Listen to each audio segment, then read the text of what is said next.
welcome you to today's Music and Mysticism class. And I'm so honored to have with us here this evening Navina Jafa from India. And I will introduce her to you in a minute. But first, let me say what a rare privilege this is and such a blessing that we are connecting in this way. And Navina is bringing to us her deep knowledge of the rich cultural heritage of India. She's an expert in this field, a scholar who has taught at Harvard and all over internationally, as well as in India. She is an award winner. And so we are really with a very, very bright star here tonight. So it's a great privilege and blessing, as I said. And for me as a Pakistani, especially to host an Indian sister, it is a statement in itself, which I'm very happy to make because our work is geared towards building bridges and peace building, and which is so important for our region, especially. So I feel very tenderly about this gathering, this class tonight. It is special for me. And I am grateful to all of you who've joined us tonight. I see there are other Indians also, and I welcome all of them. And alongside them, we have some from some of my own students who, of course, come from Pakistan, but also from abroad. So we have quite an international mix here as an audience tonight. So, but everyone I know is interested in history and culture, in ancient civilizations and their symbolism, what they represent. And India, as we know, is one of the oldest civilizations on earth, and it represents so much in the form of its mythology, sacred mythology, architecture, music, and you know, so much more, language. So now Navina Jafa is a cultural historian, a renowned classical dancer, cultural activist, scholar known for her significant contributions to the preservation and promotion of India's cultural heritage. She is particularly renowned for her work in the fields of cultural tourism, heritage education, cultural and sustainable development, culture and environmental concerns, and intercultural dialogue. A Fulbright scholar at the Smithsonian Museum, Jafa holds a PhD in history and has dedicated her career to researching, documenting, and advocating for the protection of India's diverse cultural heritage. She has authored numerous publications on topics related to dance, cultural skills, heritage conservation, cultural tourism, and intercultural understanding. She has organized various cultural events, workshops, and initiatives aimed at raising awareness about India's rich heritage and fostering dialogue and empowering marginalized creative communities. Jafa's efforts have been recognized both nationally and internationally. She has received several awards and honors for her contributions to heritage conservation and cultural diplomacy. Through her work, Navina Jafa continues to inspire others to appreciate and preserve the cultural heritage that forms an integral part of India's identity. So, wow, what credentials. Aren't we lucky to be with such a luminary tonight?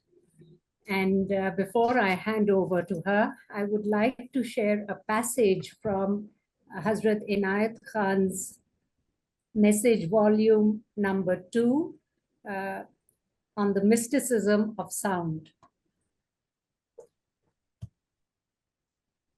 Because we will be looking at some spectacular architecture and relief work, which represents, music and rhythm and other related themes. It is pertinent to share with you these words from Hazrat Inayat Khan. So he says, now if we trace in this beauty that we see in all forms what attracts us, we shall find that it is the movement of beauty, the music. All forms of nature, the flowers so perfectly formed and colored, the planets and stars, the earth, all give the idea of harmony, of music. And then the whole nature is breathing, not only living creatures, but all nature. And it is only our tendency of comparing that which seems most living with that which to us seems not so living, which makes us forget that all things and all beings are living one perfect life. And the sign of this life, and the sign of life this living beauty gives is music. What makes the soul of the poet dance? Music. What makes the painter paint beautiful pictures? The musician sing beautiful songs? It is the inspiration that beauty gives. The Sufi has called this beauty Saki, the divine giver, who gives the wine of life to all. What is the wine of the Sufi? All beauty in form, in line, in color, in imagination, in sentiment, in manners. In all this, the Sufi sees the one beauty. All these different forms are part of the spirit of beauty, which is the life behind them, always blessing. Now we come to what we call in everyday language, music. To me, architecture is music. Gardening is music. Farming is music. Painting is music. Poetry is music. In all the occupations of life, where beauty has inspired, where the divine wine has been outpoured, there is music. But among all the different arts, the art of music has been especially considered divine because it is the exact miniature of the law working in the whole universe. For instance, if we study ourselves, we shall find that in the beats of the pulse and the heart, in the inhaling and exhaling of the breath, all are the work of rhythm. Life depends upon the rhythmic working of the whole mechanism of the body. Breath manifests as voice, as word, as sound, and the sound is continually audible. The sound without and the sound within oneself, and that is music. This shows that there is music outside and music within ourselves. Music inspires not only the soul of the great musician, but every infant. The instant an infant comes into the world, it begins to move its little arms and legs with the rhythm of music. And therefore, it is no exaggeration to say that music is the language of beauty of the one whom every living soul has loved. So these were the words, very inspiring words of our dear beloved Murshid, Hazrat Inayat Khan. And now I hand over to Navina to inspire us further and to delight us with all that she has to share. Thank you so much, Navina. A deep, heartfelt thanks to you for being here with us. Namaskar, Assalamu alaikum, and welcome to everyone who is participating in hearing my chitter chatter. Thank you, Naila, for inviting me to the Inayat Khan Kankha's special class of music and mysticism. In India, we have, or should I say, the idea of the Indian subcontinent that connects all of us, 9 countries. So we have a shared vision of the world view. And it is that shared vision of worldview that we find that we are friends with each other when we leave our country into a third space. We have food, we share festivals, we share the language, even toilet habits for that matter. And the spices, and all the metaphors that make all of us in our life dance with joy and with shared sorrow. And so this particular extension of a hand to share the shared cultural heritage that we all believe in. And these metaphors and these myths really dissolve into getting something which we are internalizing, that we feel that all the forms and thoughts are dissolved, and we find similarity in those thoughts because we are all human beings. A bird does not see that where she builds her nest, she does not see if it's a mosque or a temple, or a gurdwara or a church. The sky is there for all of us. And so thank you. As a joint effort for coexistence and celebration of a shared heritage, I bring to you today the idea of Shiva from the World Heritage Site of Ellora. And I will, before I begin, I want to narrate a certain myth, because from the Indian subcontinent perspective, what today we talk of multimedia has always coexisted.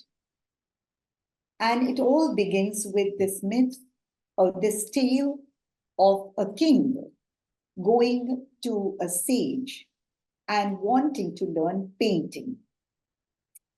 And the sage says, but have you learned how to measure the form?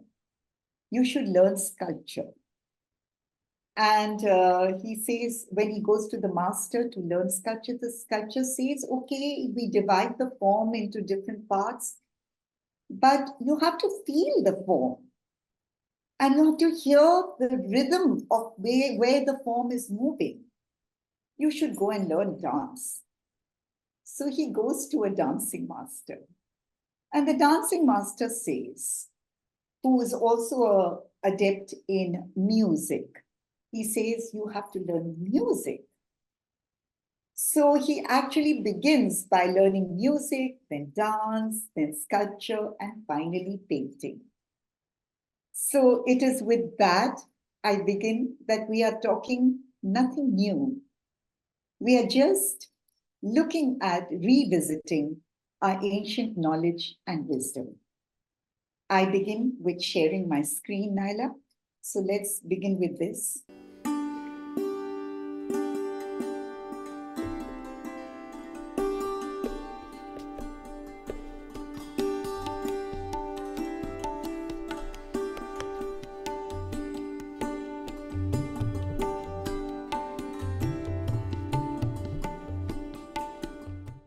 Ellora in Maharashtra is one of the greatest World Heritage Sites, which is why it's World Heritage, because it comes with the value of universal ingenuity of what a human being in his creative best can do. And it is a site that is built not from top to bottom, but from bottom to top, stretching from 6th century to around late 9th, early 10th century. There are 32 caves, and in the 32nd cave, you can actually you see the evidence of flowing lava. So this is the oldest part of the Indian subcontinent, Gondwana, and you have the basalt rock all closely packed. Cave number 16 is called Kailash. It's the idea of Shiva, and Kailash is the mountain in the Himalayas, reverend, where it is sacred to the Buddhists, to the Hindus, and to the Jains. Kailash is it is the mountain where Shiva lives. It has been celebrated in various poems and dramas by, say, Kalidas, who writes the cloud messenger, Meghdut, where he speaks of, there's an imagery which comes to me of Kailash. He tells the cloud, when you arrive in Kailash, make sure that the sun is shining, because the rays of the sun will come into the crevice, which will shine because there's a mineral called spatik there. And that shining are the teeth of Shiva smiling. Such is the metaphor, the glory of human imagination. But let us go beyond. So this is the front side of what this cave is like. It's a whole world within the world. But there's a metaphysical aspect to it, the sound of silence. And what is Shiva about? And that is what? Shiva is a concept of sound. It's a concept of form. It is a concept of energy. It is a process by which there's a transformation into an internal experience of realizing your potential as a human being. Kailash in Ellora is nothing but music in stone. And Shiva, if we break in the word, my first visit to Kailash was with my teacher, Dr. Kapila Vatsyan, and a person who later became my teacher on art and architecture and was the Director General of the Archaeological Survey of India, who lived, breathed, and walked Ellora and Ajanta, the next door site. His name was Dr. M.N. Deshpande. When I first went with Kapilaji here, it was a moonlit night. There were not many security concerns here. And we lived in the Archaeological Survey of India's guest house at the site, and it was a full moon night. And right at the entry of this wonderful cave, there is an image which is weathered away of Shiva holding his unmanifest form, the most powerful aspect of the Shiva iconography, which is called the linga, which I'll be talking about. He's holding it on his shoulder. And right there, passing by, were some mystical, itinerant pilgrims. And they sang, looking at the Shiva, looking at this idea of Shiva molded out of a formless mountain into this form. And when you do the pilgrimage inside the Kailash of Ellora, it becomes formless again. It becomes internalized. And so these minstrels sang, Dekhilyo, Sara Jag Dekhilyo. I have seen the entire universe looking at Kailash. Such is the power of the idea of Shiva. However, Shiva represents the yin and the yang. Remove the sound of the female sound of E, he becomes Shava, the dead, the still. So he needs the female to energize him, the idea of Shiva. Ellora is located in the district of Aurangabad in Maharashtra. It is just 30 kilometers or between 20 to 30 kilometers from the city. And the site itself, like Kailash, the real mountain, which is venerated by Jains, Buddhists, and Hindus, Ellora is the very special site that also incorporates Hindu, Jain, and Buddhist caves. And that is the idea. And this was very much a part of the trade route. And there were traders and armies. And there is an inscription here in cave number 16 that attributes the creation of the cave to a king in the 9th century called Krishna I of a dynasty called the Rashtrakutas. And Shiva is a living god. is a concept that transcends all categories. His existence with all paradoxes. He is beyond existence. He is indefinable absolute. And how do we conceptualize this and relate it to the idea of the music in the stone that will be a narrative on the idea of Shiva? The anchoring, one of the greatest theories of aesthetics that the Indian subcontinent has given to the world, is the theory of rasa. Rasa is many things on many levels, but it is the idea of sublime communication, of emotional connect, the process of emotional connect, by which the art piece or the process of creativity relates to the audience. Literally translated, it also means juice, rasa. So it's a process of some kind of communication that happens between an art object or a process of creating an art object and the audience. The manifest form of rasa is what we actually see. It could be this architecture, it could be the music, it could be the dance that we hear. There's a transitional phase after the manifest form. And one of the greatest art historians, pioneering art historians in the Indian subcontinent, Stella Kramish, who has done enormous work on the idea of Shiva and the concept of Shiva, defines 3 parts of Shiva: manifest, the transitional form, unmanifest, manifest, and the third part is unmanifest. So from form, he becomes formless.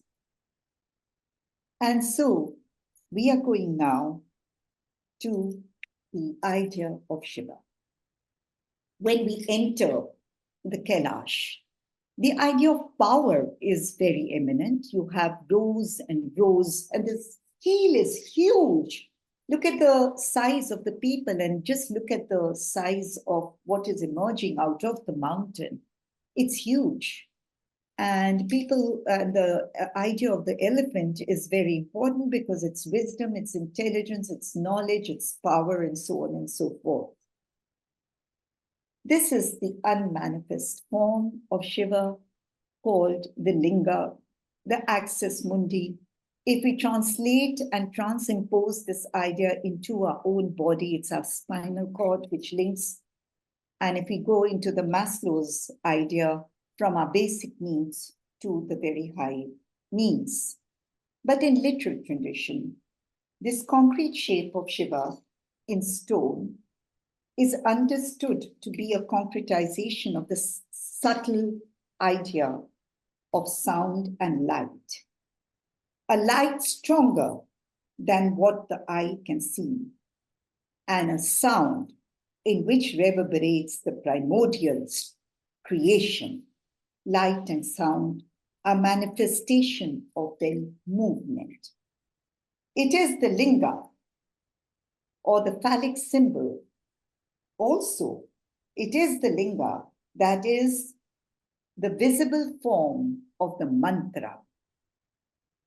It is sound before it has become word. The sound forms, and so do the words follow. It is the embodiment of the 5 elements of ether, space, of air, fire, water, and earth.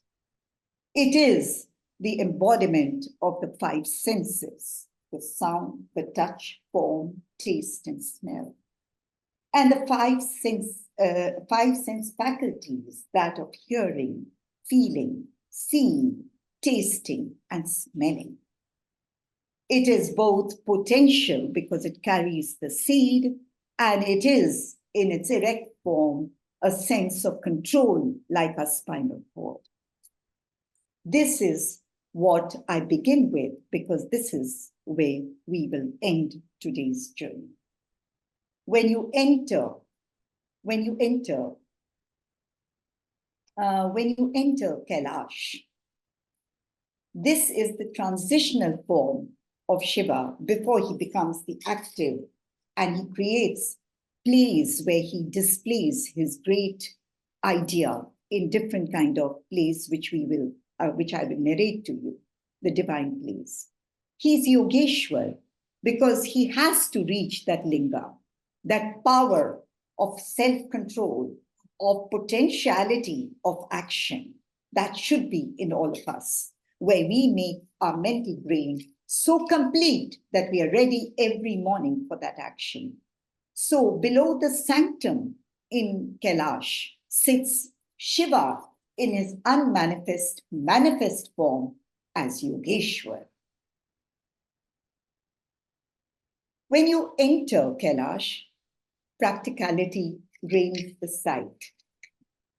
First of all, you are greeted by the writers of the two epics in the South, in South Asian context, Vyas and Valmiki, who have written the two eminent epics, Mahabharata and the Ramayana. But what can human beings do without money? So you have the representation of Ganesh, the god of wealth, as well as of impediment, removing obstacles. You have also Kuber, the god of wealth, and right in front to balance it all, the geometry like we do in music. It has to have rhythm. It has to have a sense of balance, 3 by 3, 3 by 4, 4 by 4. So right in front is this absolutely stunning statue of Lakshmi.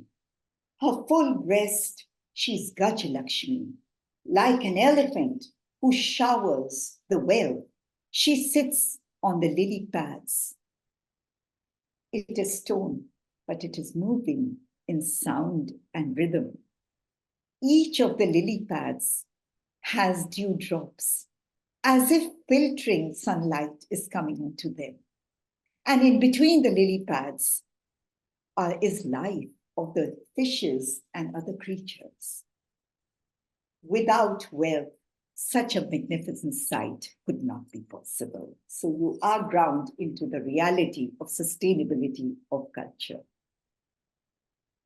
When you start your pilgrimage, you move left. And the first image that you get on just behind you, or just on the side, is that of Rati and Kamadev, the god of desire. We are attached and we are always filled with our desire to satisfy our senses. Kama does not mean only sex. It means also satisfaction of all our desires, but it has to be in balance.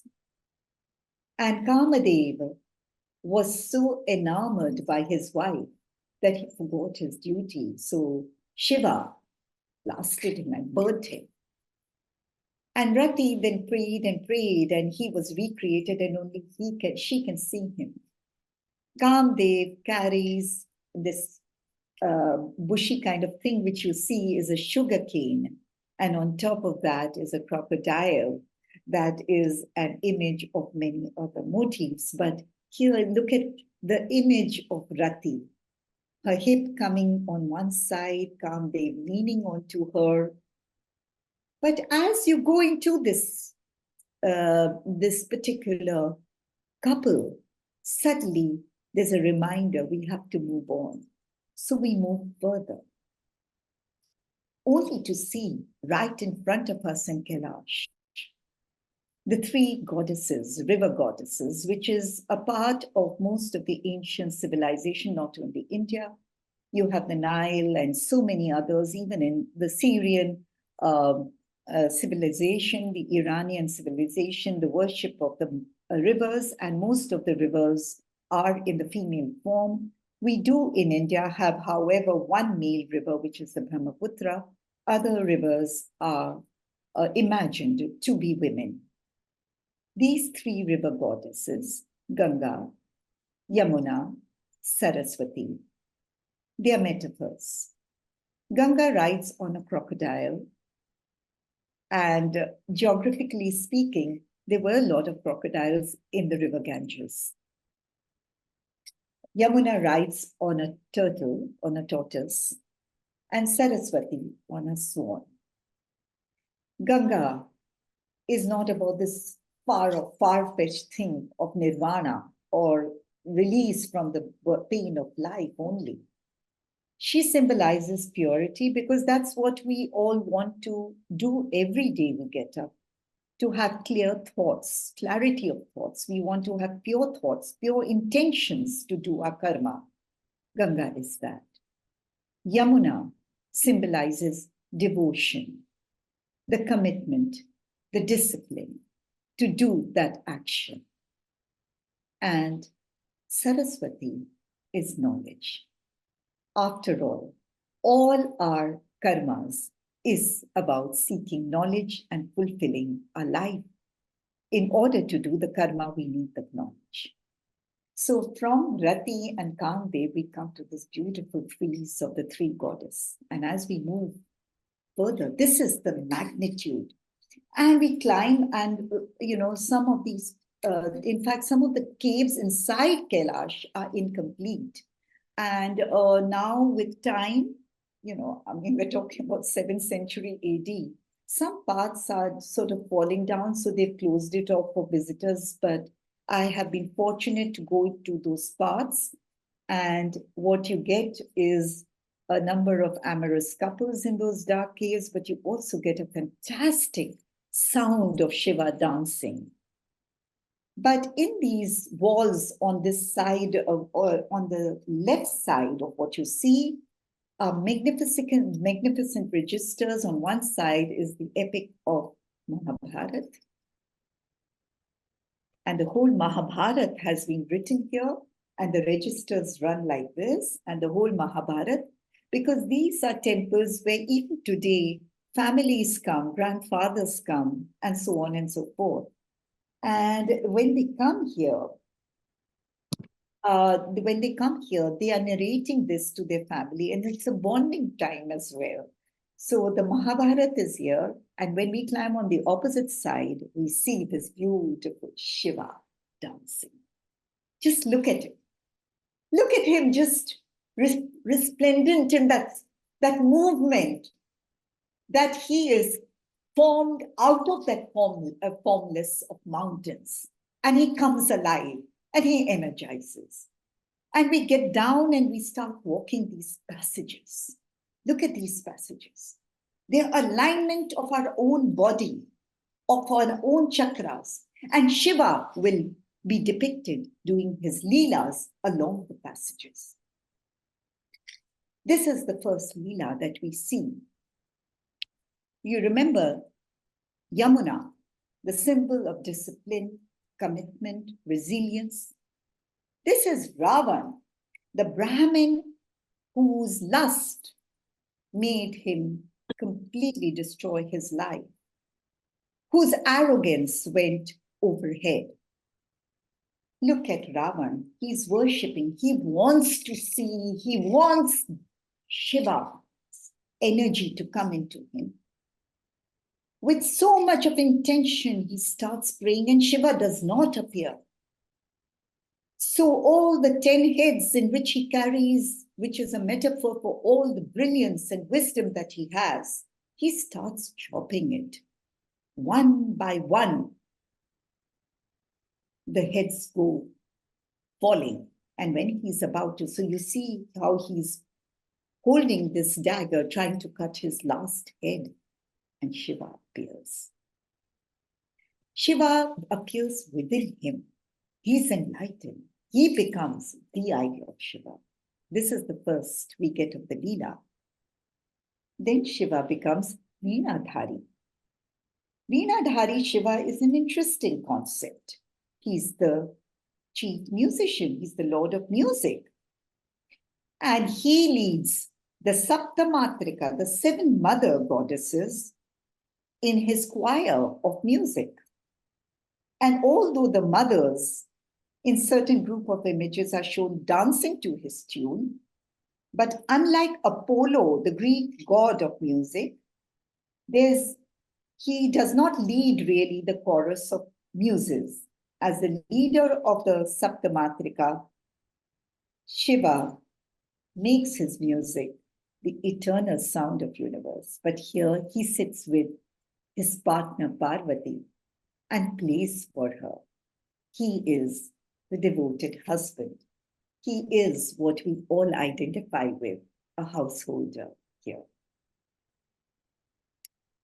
The Leelas continue.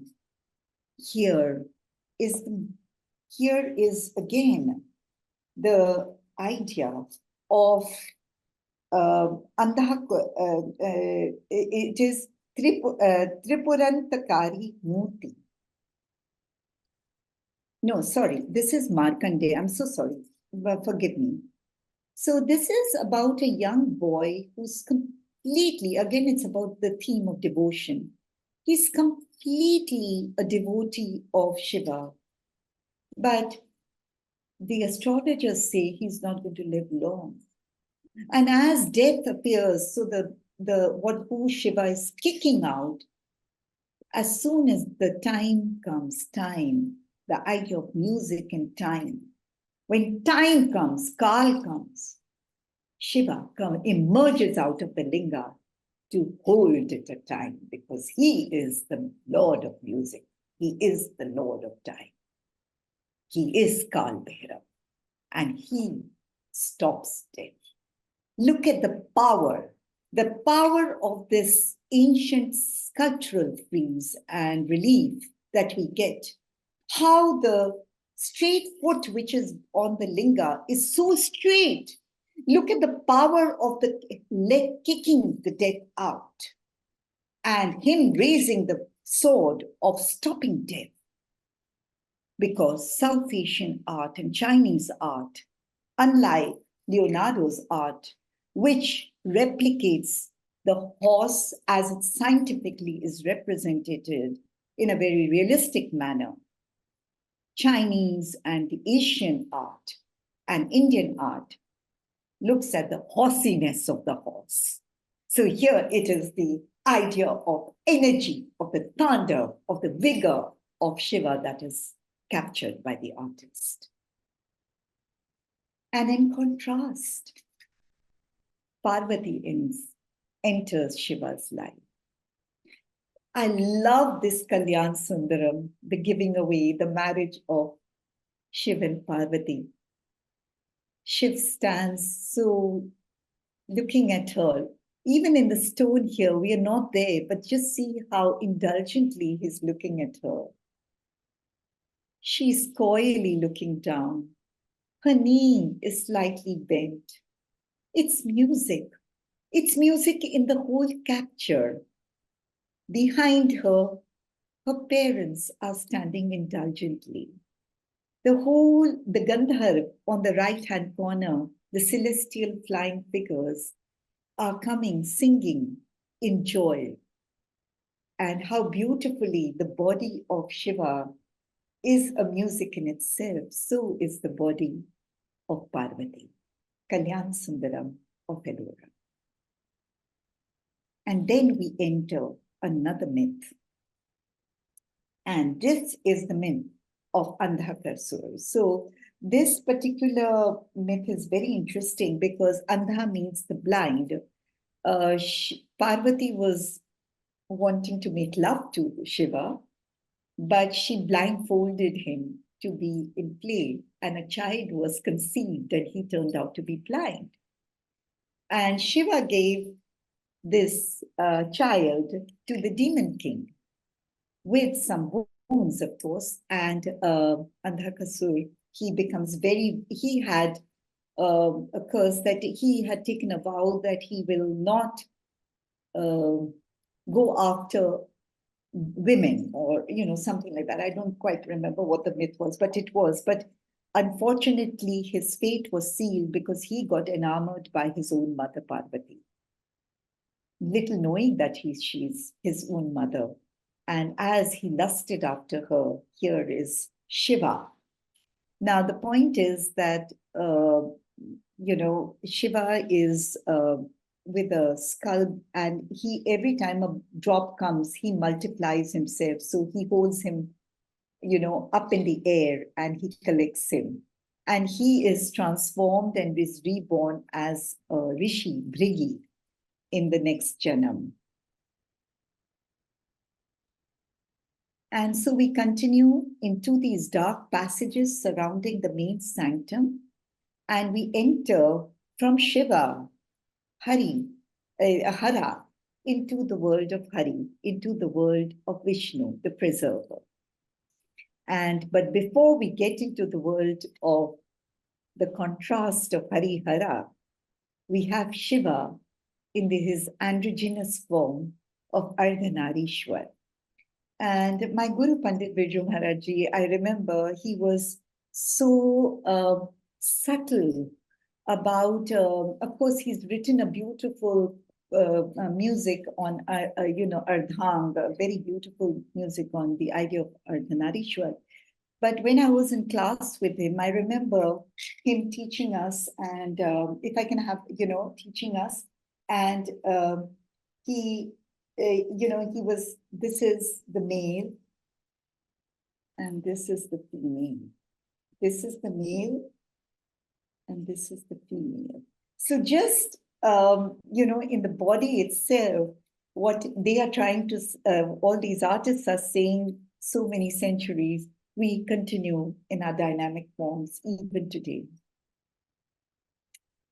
And then we come to this wonderful world of Vishnu, and all the 10 avatars are saying. So Ellora is quite complete in the idea of all the concepts of the trilogy, the creation, the destruction, because if there has to be a cycle of life that has to be depicted through the cycle of myths, which are called gathas.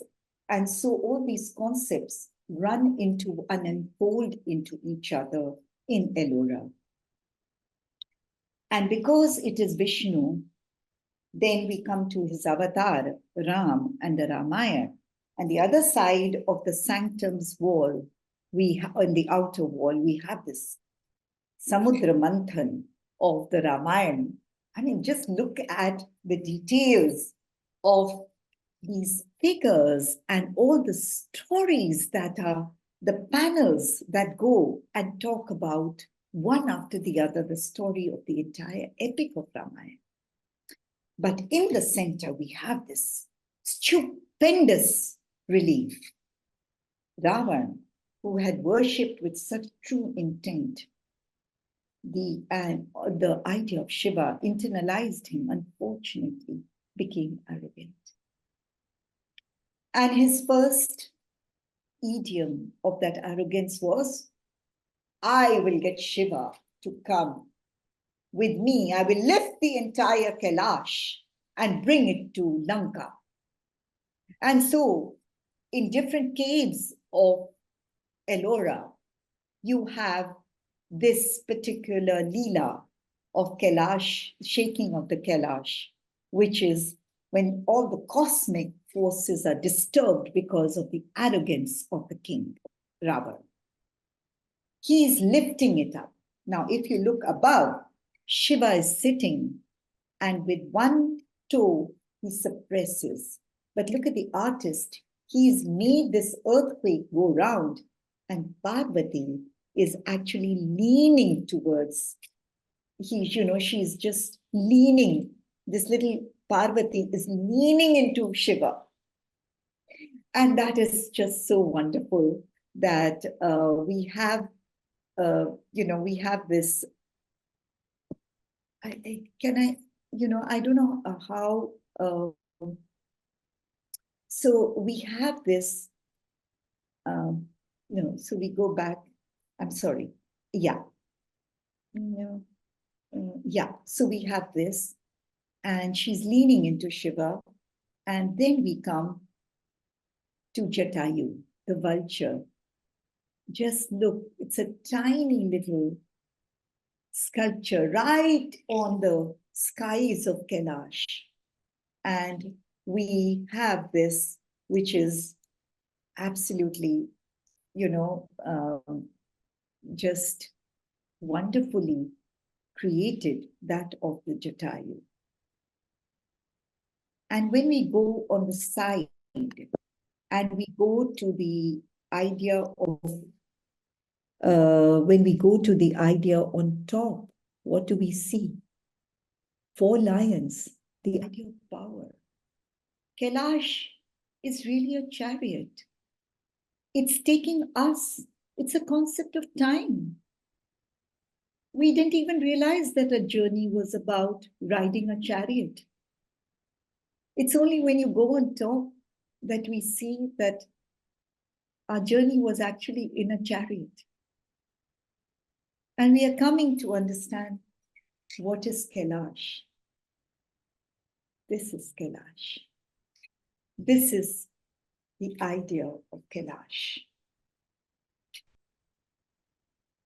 The dance of Shiva will begin.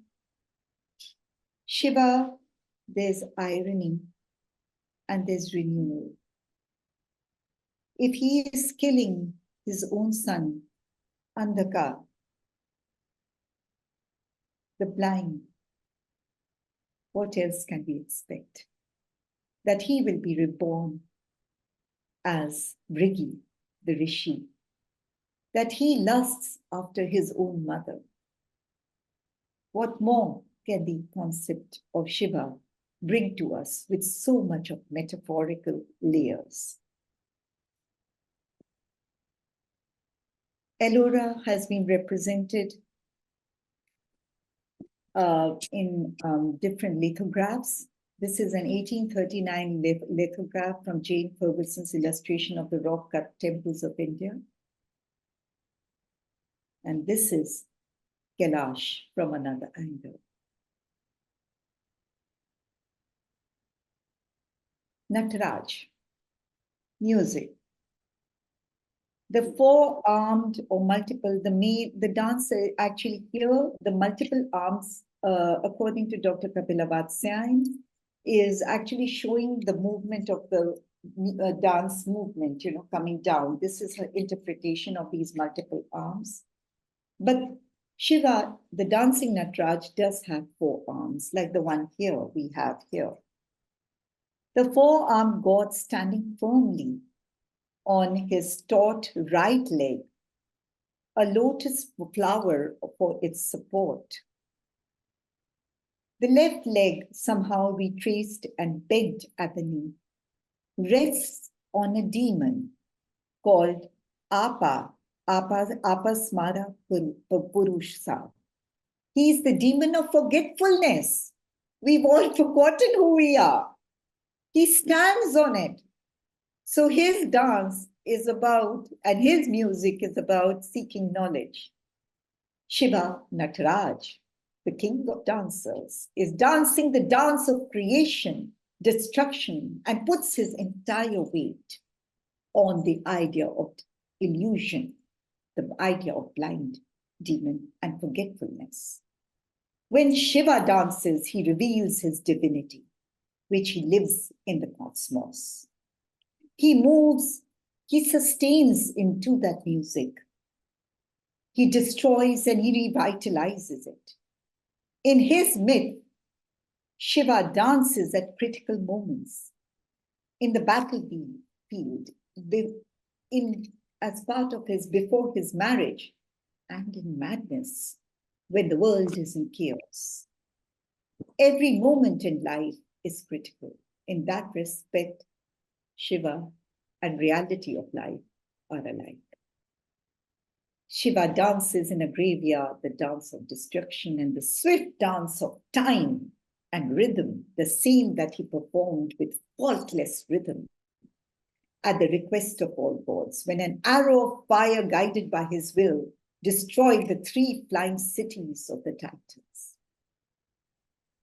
It shows that the supreme dancer creates, maintains, veils and unveils, and destroys his creation, the world, while in his grace he grants and releases his devotee. He holds in his right hand the drum damaru, the symbol of sound, the vibration of space, akash, the first of the 5 elements which he announces creation. In the palm of his upper hand, he shows the flame, the symbol of the final configuration of this created world. The other right hand is raised in the gesture, giving freedom from fear. I'm reminded of a beautiful Rigvedic verse. Om abhayam na karyanti abhayam pashat abhayam uttarat adharat abhayam no astu. Let us who live as mere mortals every day be fearless, to be completely complete in our action for that day. Let us not fear. Mitrat abhayam amitrat abhayam. We should not fear the enemies and we should not fear our friends. We should not have fear from behind or in front, from above or below. Let us be fearless. That is Shiva. The other right hand is raised in gesture, giving freedom from the fear we all live in. The other left hand, which crosses his body, is pointing to the left foot on the idea of releasing us from everything. The right foot is firmly planted on the infant, as I told you, of the demon of forgetfulness. The act of throwing the veil of illusion, that is Maya, over and withdrawing from it and providing us in that mountain called Kailash of Ellora, the experience of ultimate reality. I would like to present for you what I did recently. I have a term called performing heritage and academic tourism. And recently when I was in Ellora, I performed. I'd like to share that experience with you.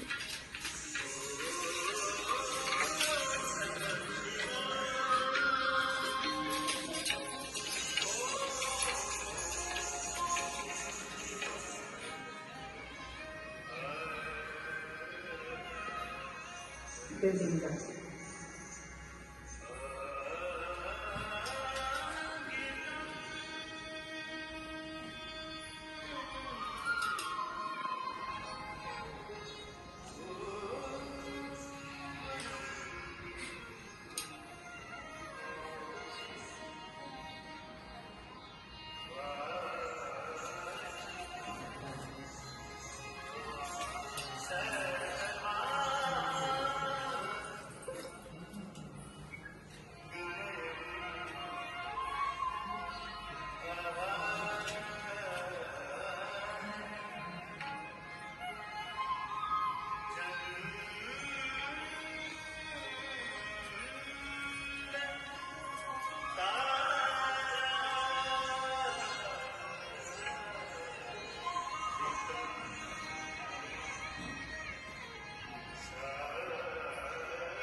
I'm sorry the microphone didn't work, but I carried it all over.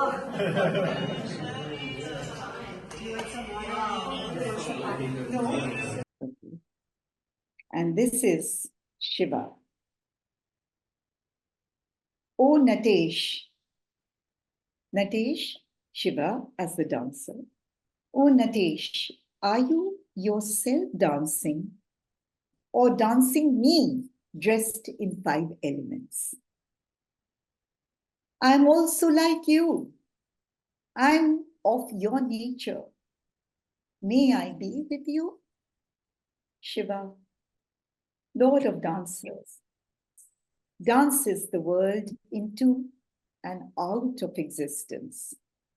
Dancing, he veils ultimate reality and unveils it for his devotee.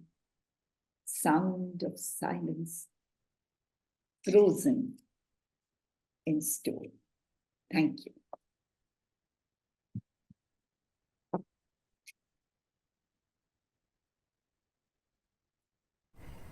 So beautiful, Navina. So, so beautiful. So, really, one's breath is taken away and one doesn't know what to say, but really, it was spectacular, it was splendid, and you took us into such a deep and sublime journey into, of course, the history of the Indian sacred tradition of music and form and architecture and the, the the story of Shiva, the mysticism of Shiva, and at the same time, we were all, I think, journeying within ourselves also in our own inner worlds because there are correlations, of course. All of existence is one, and we are woven into this unified web of being. And whenever we encounter a thing of beauty and sublimity, such as what you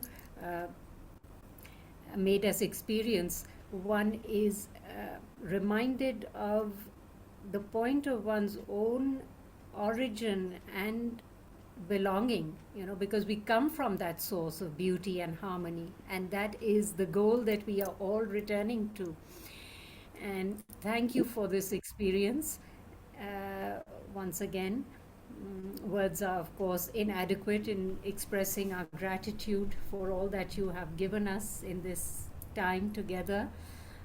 But I just want to say a few words before then I open the floor to others who are with us this evening if they want to make a, say something or ask you something regarding your presentation. But what came across to me was, in a very emphatic way, the importance of, like you started off by talking about rhythm and harmony and balance, and all of the entire cosmos is actually standing upon this, right? Upon balance and rhythm, and so are we. And music is coming from sound. Sound, as we know, is at the core of the cosmos, of all existence, and we are an expression of sound. But for the first time today, I experienced sound in a different way. We always think of sound as something that we can hear, but it's also something that we can see. So, like in the way you were moving, in the movements of your dance, although there was no sound, but I could feel the music. I could feel the music in your beautiful movements. And in the same way, all those sculptures that we saw in the beautiful Kailash cave, they really are alive, and they communicate so much to one if one has the insight to see and to be able to interpret. And that is the knowledge that you gave us, and with all your insights we were able to understand what the sculptures are communicating. And so without sound we could hear, we could enjoy the music and feel the rhythm. And this was an incredible experience for me, a really novel experience, because I've not experienced music like this before. So thank you so much for bringing to us music in form, in art, in sculpture. And now with whenever I will look at any form of art or sculpture or architecture, I will be not just looking at it, but also listening to it. So you've opened up in me another sense, subtle sense of, hearing. So thank you for that. And now I invite all the other guests who are with us tonight, if they want to say something to you or ask you something, they can raise a hand and then speak.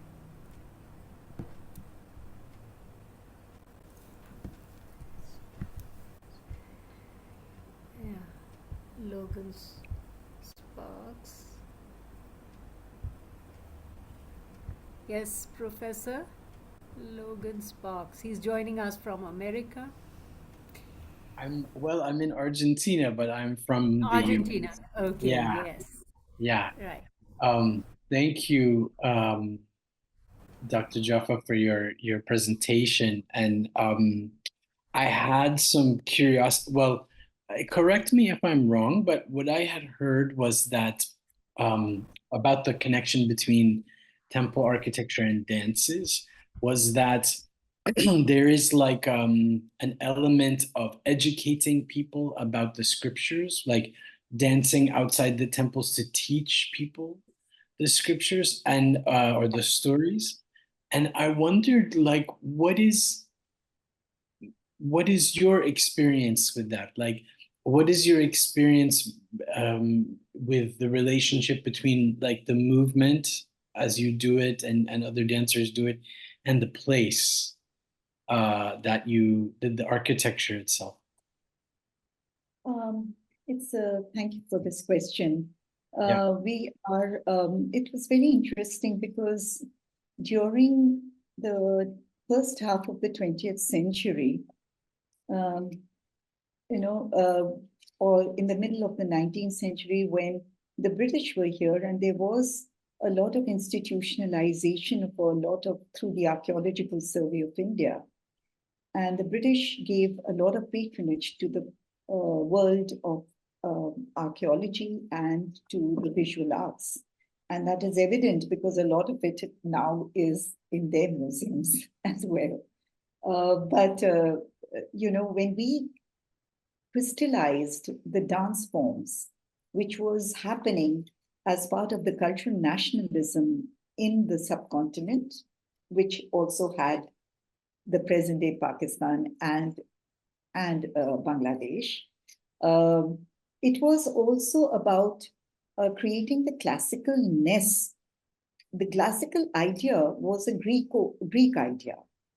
The idea then was transplanted into the idea what is called Shastra, which was equated with the idea of classical. And I'm coming to your question, because that meant, but the Shastra does not mean classical, because classical is a Western, and I find it very ironical that you needed to use the word classical in order to create that sacredness, that ancientness about your own entity, using the very colonial culture to define yourself. So that's what I find quite ironical as a scholar. However, the classical aspect then led people to look at sources, which was looking at the text called Natya Shastra, which has been attributed to a person by the name of Bharata between the 2nd century BC and 2nd century AD. And that there was a dance tradition, which then was related to the evidence found in the plastic arts of the temples and the manuscripts. So, for instance, if you have a classical dance called Odissi, the first evidence of it, actually, you don't get the earliest evidence, you don't get into the temples, you get it in Jain manuscripts from Gujarat on the western coast, whereas the home of Odissi is in Odisha on the eastern coast.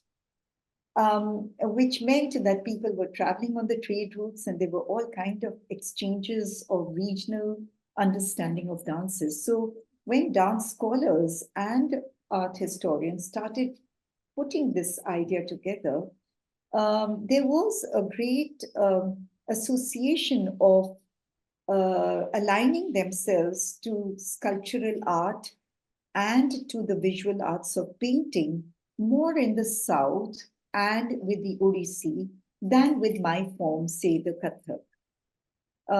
It is only now that a lot of studies are coming up where scholars are trying to look at the idiom of various cultural traditions and visual art traditions. I hope I've answered your question. Yes, I also wondered a little bit like what your experience is in the back and forth between the movement and the place.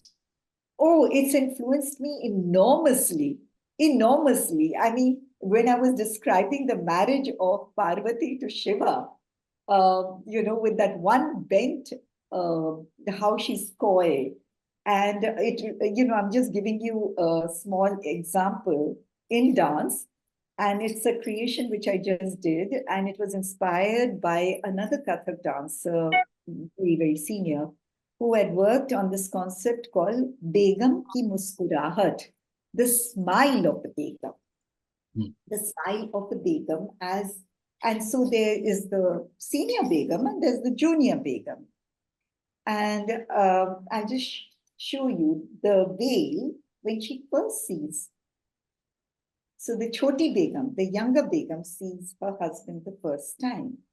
She's not yet initiated in understanding the power of her femininity. She wants his embrace and she's shy about it and she's naughty also about it. She's coy as well. So she takes her.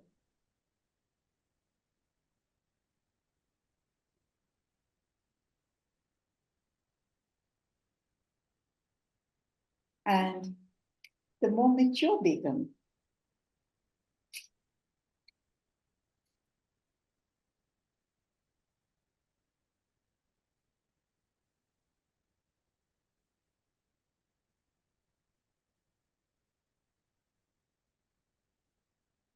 she's committed to him. Beautiful. I hope I've answered your question now. Yes, because I see the similarity between your movement and the movement in the statues. And yeah, thank you very much. Any other question?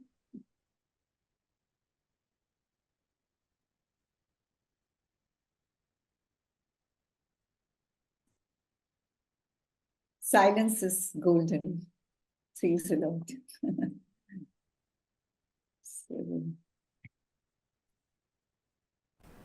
Well, this is an opportunity to ask the expert who's with us tonight. So I would recommend all of you to please speak up and to say something at least, if not ask, because it's a rare opportunity.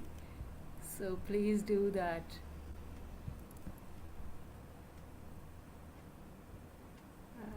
Here we have with us tonight Rehana Jivraj. She's a wonderful lady I just met in Morocco when I was in Morocco for the conference just now. I just returned 2 days ago. And we were introduced there. We got talking. It was sheer delight to get to know her. And she is from Bangladesh, but living now in the UK. And when I shared information about this evening's class, she was very happy to join because she said, it's really surprising because I've really had the desire to visit the Ellora caves, and now this invitation comes to me through you. So she's here with us tonight. Rehana ji, would you like to say something? We'd really be happy to hear your voice. Hello, can you hear me? Yes, very well. Yes, namaskar, assalamu alaikum, everybody. It's wonderful to be able to join. Yes, as you said, my thoughts have been with Ellora for many, many years, in fact, and had a fascination. So, when you sent the details, I was awestruck and thought, well, the divine is showing the light. And this evening, your presentation, Navina, was absolutely wonderful, and can't thank you enough for sharing all of this information. And thank you. And I hope, God willing, that I will now, when I do eventually, God willing, visit Ellora, that experience of going there will be with a more enlightened understanding of, all the beautiful art and the architecture. So my gratitude and thanks to you and to my beautiful Naila as well. And such a pleasure to see all the other guests here as well.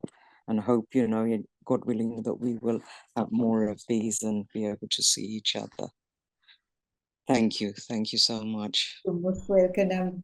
I think as an artist and as an scholar, what can one say? You're a pilgrim on a long path. And so these are great opportunity which Naila has provided to me.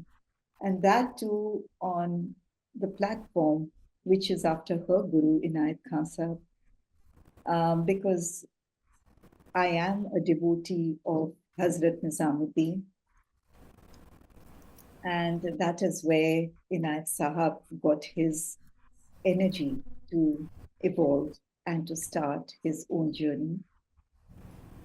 My father is from Badaयूं, which is where Hazrat Nizamuddin was born. And my teacher, Khwaja Hassan Nizami Sani, every time I would go to him, he would never call me by his name. He would say, Badaयूं wali aayi hai. The girl from Badaयूं has come. And just to bring into this discourse how important in North Indian music and dance, the Sufi tradition of riyaz has become legendary as a practice. Just as you have Chilla Khichna, which is the vow for 40 days to discipline yourself on a certain code of conduct while meditating. The same has been adapted in the performing arts tradition in India. And there are all kinds of stories how people decided that they would practice in their little room, maybe tying their hair to something on the above and playing an instrument. And when they fell asleep, it would pull up. All kinds of stories that go with riyaz. And I hope one day I can speak about it because I've written a paper on riyaz and abhyas, which is the Sanskrit version. And the whole idiom of, so when you see Kailash, it is riyaz. How could people put together as a human being, such a network of the highest thoughts and philosophy, of skills, even of giving and providing it economic support for this to happen.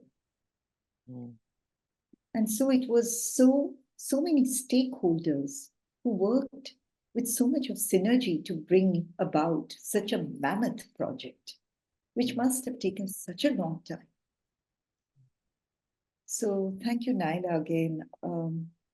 And of course, I would like to remember my parents, my first gurus, and all my gurus who have given me their blessings as I walked around looking for knowledge. And I remember their vibrations in silence, in sound, as I continue my journey. Thank you.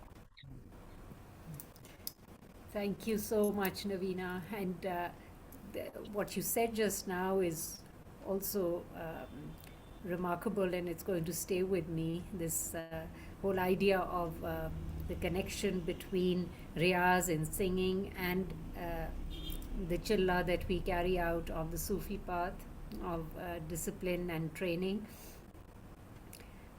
Never thought of it like that. So thank you for that little gem of reflection too, which I will carry with me. And it's true when one looks at all these wonderful architectural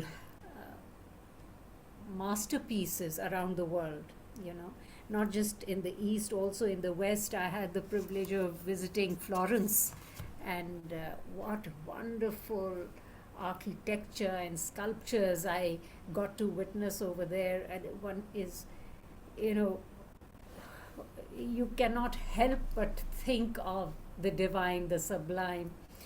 And it is true that it is not without discipline, not without this tremendous devotion and dedication that one is able to create masterpieces like that. And the same applies to us when we work on ourselves in order to create the spiritual masterpiece of our own beings, you know. To what we are doing is also sculpting. And once I think it was the famous artist Michelangelo, he was asked about his sculpture and how do you create such beautiful sculptures out of stone? And he says, well, I just chisel away at the stone. The form is already in it. So, you know, it just appears. All I do is that I chisel away at the stone and I take away the extra bits and the form is there. Yeah. So this is what we do to ourselves too on the Sufi path. I think of mujahida, of self-discipline, of riyazat in a way. We are working at the unnecessary bits that are there in order to bring out the beautiful divine form that each one of us carries inside of us. So thank you for making us aware of these wonderful correspondences. And thank you for your time. I know it's very precious, so we won't keep you with us too long. And we send you with great appreciation and love and dua. And we hope that we will have the privilege of meeting with you again. Maybe you can come another time with some other wonderful, lovely presentation and knowledge sharing. It would be very welcome and we would be so happy to hear it from you. Thank you, Navina. Thank you. And Shabba Khair. Shabba Khair. Thank you. Namaskar. Salam, good evening. Thank you, all of you, for being here also. God bless. God bless, Baba.